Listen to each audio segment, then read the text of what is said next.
धंधा है नहीं, मेरे फोन करते रहते हैं। हेलो, बोलिए। समझने वाले कुछ समझ पाए, इससे पहले ऐसा कैसे हो गया? अच्छा राम, अच्छा ठीक है, मैं जीजी से भी बात करती हूँ। हाँ, अब फोन रखोगे तब बात करूंगी ना, समझने वाली बात है ये, रखो। मौसी जी, क्या हुआ? आप इतनी घबराई हुई क्यों हैं? सब कुछ ठीक तो है? किसका फोन था? तो ये घबराने वाली तो बात है, मेरे ससुर वहाँ गांव में, उनकी तबीयत अचानक खराब हो गई है। वो कह रहे थे कि किसी भी वक्त तय हो सकते हैं। अब मुझे तो अभी कभी गांव जाना होगा। वैसे मौसी जी, आप भी कमाल हैं। आज आपको पहली बार अपने परिवार की बातें करते हुए और फिक्र करते हुए देखा है। ये समझने वाली बात है, परेशानी तो होगी ना करुणा। मेरे पति तो रहे भोंदू और ये मेरे देवर उतना ही चालाक। पर समझने वाली बात है, मेरे वहां पहुंचने से पहले अगर वो तय हो गए ना, तो एक ढेला भी हाथ नहीं लगेगा। जी, मेरे ससुर, उनकी तबीयत बहुत खराब है। अभी अभी इनका फोन आया था, तो मुझे वहां जाना पड़ेगा। छोटी, अगर तुम्हारे ससुर जी की तबीयत इतनी खराब है तो तुम्हें फौरन अपने ससुराल के लिए निकलना चाहिए। बल्कि तुम्हें तो माता रानी से प्रार्थना करनी चाहिए कि तुम्हारे ससुर जी जल्द से जल्द ठीक हो जाए। ऐसे जीजी, आप फिक्र मत करो। अरे करुणा, मैं कुछ भी करके संकल्प की शादी से पहले तो आ ही जाऊंगी। मैं नहीं चाहती कि उसकी शादी अधूरी रह जाए।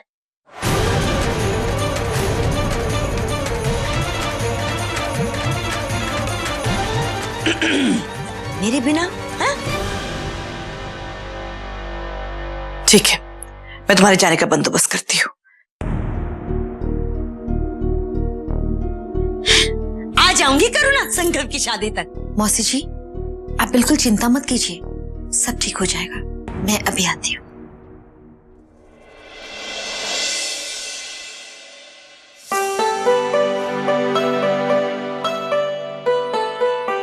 रामू काका, जरा जाके संकल्प और खुशी को बुला लाइए। जी। संकल्प भैया आ ही रहे हैं। आ गए। कहाँ रह गए थे? माफ कीजिए, हमें आने में थोड़ी देर हो गई। कोई बात नहीं बेटा, आओ बैठो, सब साथ मिलकर खाना खाएंगे। अब हम सिमर दीदी के साथ खा लेंगे।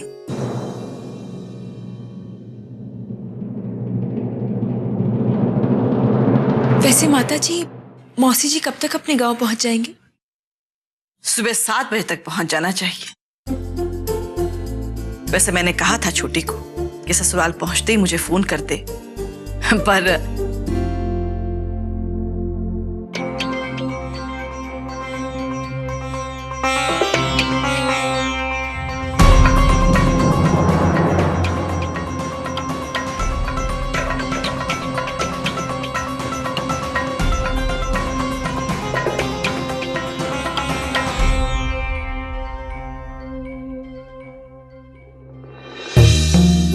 माता जी, मुझे आपसे कुछ बात करनी है। हाँ, कहो बेटा, क्या कहना है? खुशी की इच्छा है कि हमारी शादी धूमधाम से नहीं बल्कि सादगी से एक मंदिर में हो। जितने रुपए शादी में खर्च होंगे वो हम अनाथ आश्रम के बच्चों को दान कर देंगे। क्या? तुम्हारा दिमाग तो ठीक है संकल्प?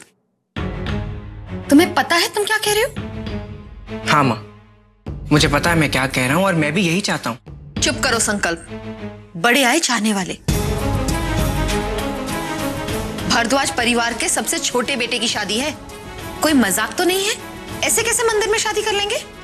और लोग क्या कहेंगे? माँ, मुझे शादी करनी है, कोई जुलूस नहीं निकालना। मैं ये शादी अपनी मर्जी से आप सबके आशीर्वाद के साथ कर रहा हूँ। फिर बैंक्वेट हॉल में हो या मंदिर में क्या फर्क पड़ता है?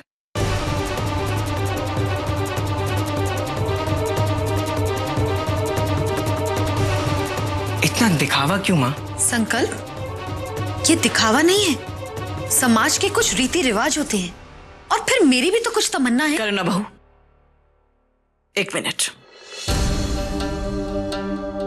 खुशी, मुझे बहुत अच्छा लगा ये जानकर कि तुम ऐसा सोचती हो, लेकिन बेटा हमारे समाज में बच्चों की शादी को लेकर माँ बाप के कुछ अरमान होते हैं। कहने का मतलब ये है कि संकल्प की शादी को लेकर भी करुणा बहू और सुरेंद्र बेटा के कुछ सपने होंगे। हमें उन सपनों को पूरा करने में उनकी मदद करनी चाहिए। और रही बात अनाथाश्रम में दान देने की, तो मैं तुम्हें आश्वासन देती हूं बेटा, ये नेक काम हम जरूर करेंगे। लेकिन हमारे भारद्वाज खानदान में शादियां बड़े धूमधाम और रस्म रिवाज के साथ ही होती हैं। आप माता जी, जैसे आप लोगों की मर्जी।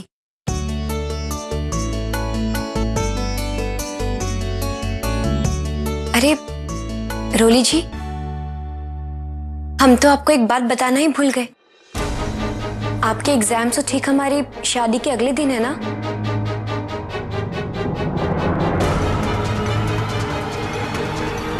हाँ, लेकिन ये आपको कैसे पता?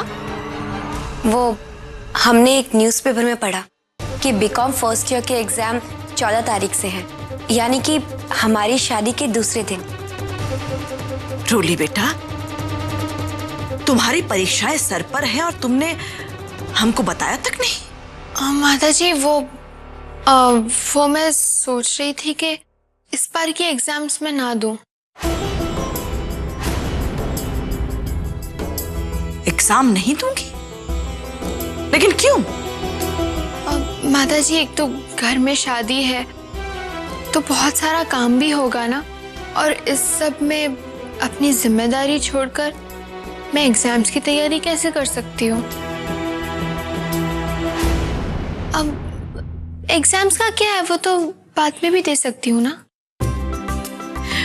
बात तो तुम्हारी ठीक है, और तुम्हारा यहाँ शादी में होना भी जरूरी है, लेकिन बेटा रोली जी, अपने सपनों को ऐसे दबाकर हमारी शादी में अगर आप शामिल हो तो ये भी ठीक नहीं होगा ना।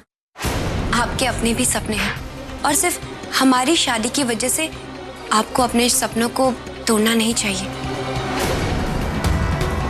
देखा माता जी, मेरी खुशी को दूसरों की कितनी चिंता है।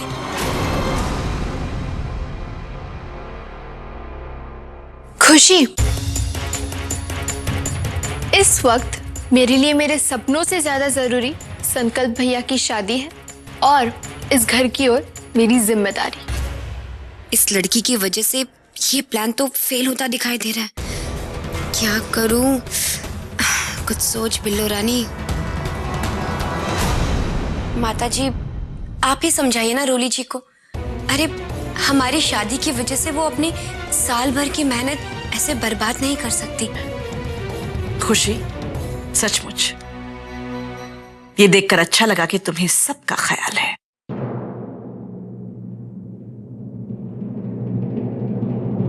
रोली, तुम परीक्षा नहीं देना चाहती और यहाँ की जिम्मेदारियां पूरी करना चाहती हो, ये बहुत अच्छी बात है।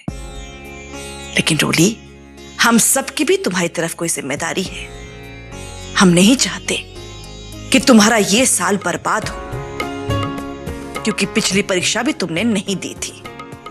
माता जी, लेकिन रोली, तुम्हें कोई टेंशन लेने की जरूरत नहीं है। तुम अपने एग्जाम्स ठीक समय पर ही दोगे, समझी? और घर की चिंता क्यों करती हो तुम? मैं हूँ, तुम्हारी सिमर दीदी है, उमा परी है, हम सब संभाल लेंगे। और मैं भी हूं ना। नहीं मतलब कि रोली का काम मैं कर लूंगा ना, उसमें क्या है ना? तुझसे ही करवाऊंगी, देख। एक बात और रोली, मुझे लगता है कि यहाँ शादी के माहौल में तुम्हारी पढ़ाई ठीक से नहीं हो पाएगी।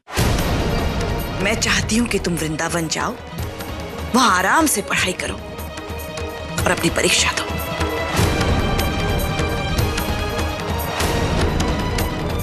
सिद्धांत बेटा, रोली को वृंदावन पहुंचाने की जिम्मेदारी तुम्हारी है। जी माताजी। चलिए अब खाना शुरू करें। चलो।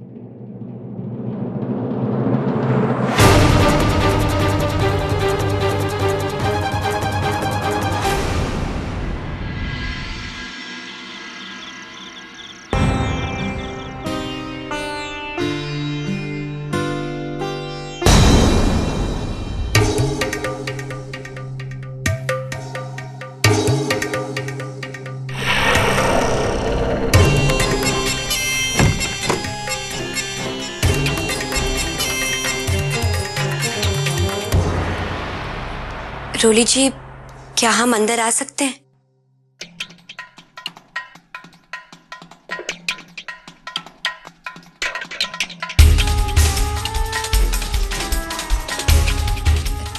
रोली जी, हमें ये जानकर बहुत खुशी हुई है कि आप अपना एग्जाम्स देने के लिए तैयार हो गई। हम चाहते हैं कि आप वृंदावन में जाकर खूब मन लगाकर पढ़ाई करें और हमारे परिवार का नाम रोशन करें।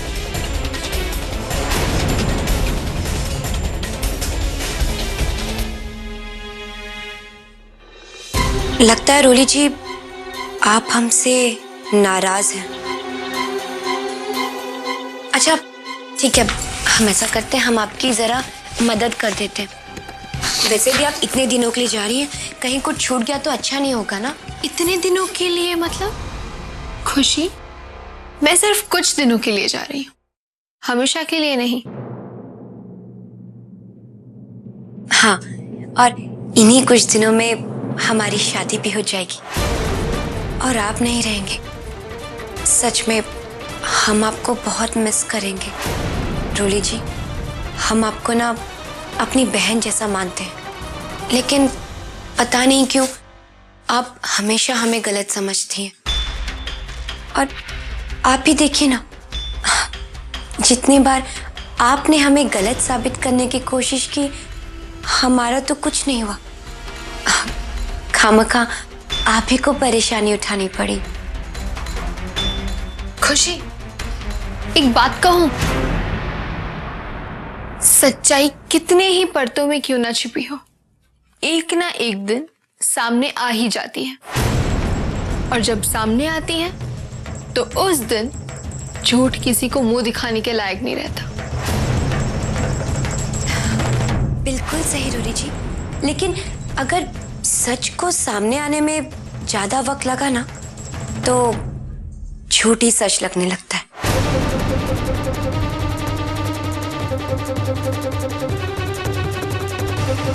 आपको पता है रोली जी, हमें आपके लिए ना बहुत अफसोस होता है कि अभी भी आप ये सच झूठ के चक्रव्यूह में फंसी हुई है। देखिए रोली जी, आप ये मान क्यों नहीं लेती कि जो दिखता है वही सच होता है। खुशी, कॉन्फिडेंस होना बहुत अच्छी बात है, लेकिन ओवर कॉन्फिडेंस होना बहुत बुरी बात है। इतिहास गवाह है, जब भी सच और झूठ की लड़ाई हुई है, जीत हमेशा सच की हुई है। खिसियानी बिल्ली खंबा नोच रही है। ठीक है रोली, मैं भी देखती हूँ कि तुम मुझसे कैसे जीतती हो। फिलहाल तो पतली गली पकड़ो और निकलो यहाँ से। रोली, वो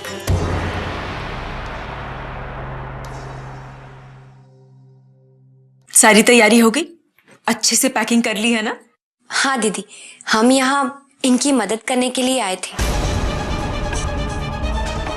अच्छा अब आप ऐसा कीजिए, आप दोनों बैठ के बातें कीजिए, हम आते हैं।